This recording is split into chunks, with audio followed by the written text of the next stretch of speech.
Religioon võib olla sild, mis ühendab, või relv, mis lõhestab. Tänapäeva poliitilistes vastasseisudes põimuvad usk ja võim üha teravamalt. Seda näeme nii Ameerika Ühendriikide poliitilises konservatiseerumises, Iisraeli-Palestiina konfliktis, kui ka Eestis kirikute ja koguduste ümber puhkenud vaidlustes. Kuid ajaloolised kogemused religioossest sallivusest ja rahust annavad meile võimaluse tänaseid pingeid paremini mõista ja ehk ka lahendada. Võib-olla on natuke liiga palju rõhutatud nii ajaloo õppimisel kui üldse ajaloo tutvustamisel seda, et ajaloos on olnud palju ususõdu ja vastuolusid religiooni baasil või mingite muude tunnuste baasil. Et me saaksime võib-olla vaadata ajalukku ja näha, et aeg-ajalt on ikkagi jõutud selleni, et me saame rahus koos elada. Religioosse rahu näiteid võib leida erinevatest ajastutest. 3. sajandil enne Kristust ühendas budistist valitseja Ashoka kogu India, kus salliti kõiki usundeid sellel territooriumil.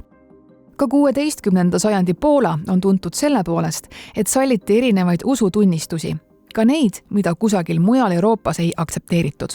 Hilisematel aegadel on muidugi jõutud selleni, et on paljudel territooriumitel sellist usurahu.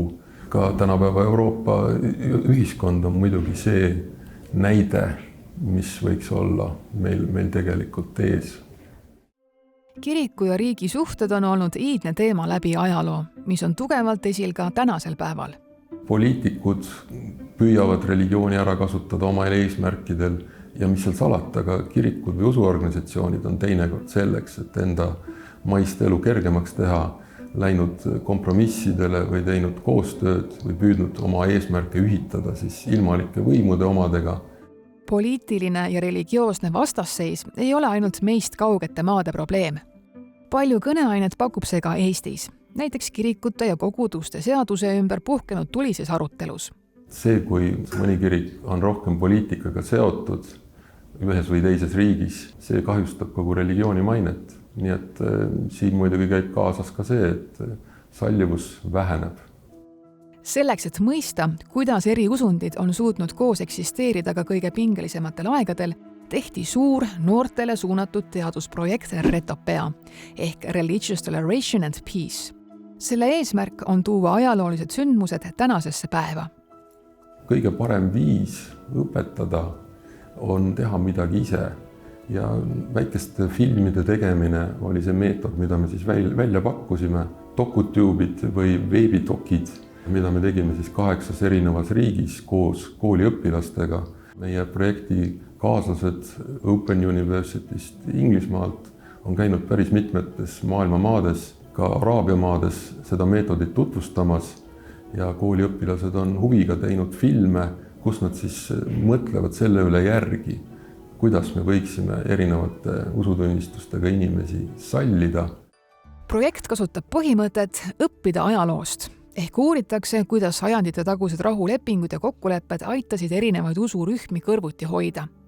Need lood pakuvad noortele turvalist ruumi arutada, kuidas religioosne sallivus võiks toimida ka täna.